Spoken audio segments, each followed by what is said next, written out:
Спортсмены на приеме спикера Тувинского парламента – частые гости. Сегодняшний гость из Красноярского края. Константин Казарин – бизнесмен, но сейчас он представляет поколение 60+.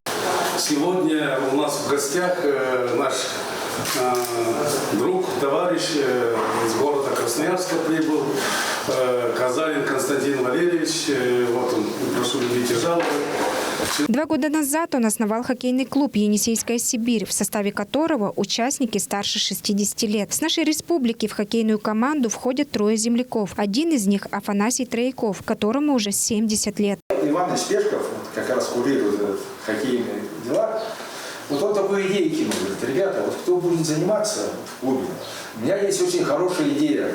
Мы в 2019 году на апрель месяц он планировал поездку на Северный полюс и сыграть матч там. Говорит: в мире никто не играл в хоккей. Приедем, оденем форму в самолете и сыграем матч. Вот идея такая была. Но ковид, видите, помешал. А это уже активизировало людей всех в клубе. Все стали приходить, записываться там. И уже играть уже все не могут. Потому что по графику, нельзя же столько людей сразу чтобы играть. И вот оригинальность от этого проекта еще заключается в том, что не просто играть, а еще и следить за здоровьем.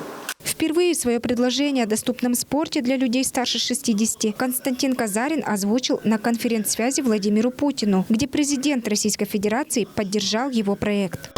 Бесплатно заниматься спортзалами, то есть спортивными объектами, которые есть и в республике, и в Тыве, в Хакасии, в Красноярском крае, именно дать возможность людям приходить и свободно заниматься, потому что не у каждого есть возможность заплатить.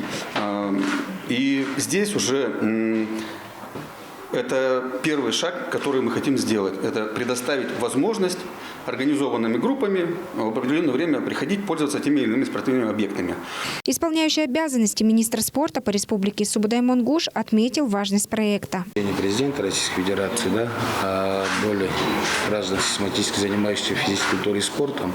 У нас в республике, к сожалению, данный показатель по данной возрастной категории маленький, это около 12%. Владислав Тавашевич первоначальной задачей для меня ставит, для нас ставит, для Министерства спорта ставит, чтобы спорт был доступен для всех групп, и мы будем абсолютно поддерживать. Насколько важно иметь физическое здоровье, рассказал врач Айдын Сарыглар. Как врач я скажу, что данный проект очень нужный и своевременный для нашей республики, потому что наша республика, она, как и по всей Российской Федерации, к сожалению, страдает от болезни системы кровообращения. То есть у нас по смертности на первом месте стоит болезнь системы кровообращения.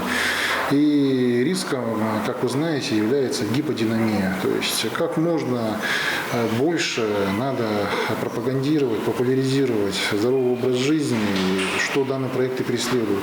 По итогу встречи в Туве будут создавать группы, которые, в свою очередь, распределят желающих пенсионеров по тем или иным видам спорта. Как только ситуация с коронавирусом стабилизируется, общественная организация «Доступный спорт 60+» начнет свою работу. Алдынкыз Буян, Чайхан Дунгак, Мирана Иргит, Тува 24.